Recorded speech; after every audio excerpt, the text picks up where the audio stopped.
ტროტუარებზე დგომისთვის და ბანერების გადახაზვისთვის ციხეში უშვებენ ხალხს. პოლიციას რო სილა გააწნა, რამოდენიმე წლით გამოკეტეს ციხეში ჟურნალისტი ქალი და აქ მთელი მთავრობის თვალწინ მოხდა ჯგუფური ძალადობა პარლამენტის წევრებზე და ამაზე რეაგირება არ აქვს.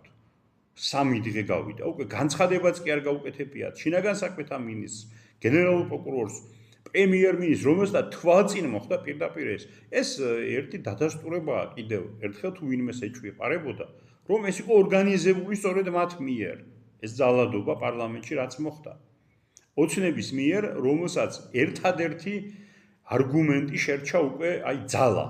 ის უკვე 2 წელია ქუჩაში ასე უსწორდება საპროტესტო აზრის მქონე ადამიანებს და ეს გადმოიტანა უკვე აქ პარლამენტში, სადაც არგუმენტებით და ინტელექტით რო ვერ უპირისპირდებოდა ოპონენტებს, ჩართო მუშტების და კუნთების ძალა ორგანიზებულად. და სხვათა შორის ამაში ძალიან ჩემდა კი არა მთელი ერის და სამწუხაროდ აღმოჩნდნენ ჩათრეული ის ადამიანები, რომლებიც ერთდროს ჩვენი საამაყო სპორტსმენები იყვნენ. აი მათი დეგრადაცია ჩვენს თვალწინ რაც განიცადეს, გვანახებს კიდევ ერთხელ თუ რას უშვება ოცნება ადამიანებს. აი რა მორალურ დეგრადაციულ უსყულში შეხავს მათ და ყველაზე სამწუხარო ის არის, რომ აი ამ უსყულსკენ მიაქანებენ ისინი მთელ სახელმწიფოს, მაგრამ არ გაგივათ.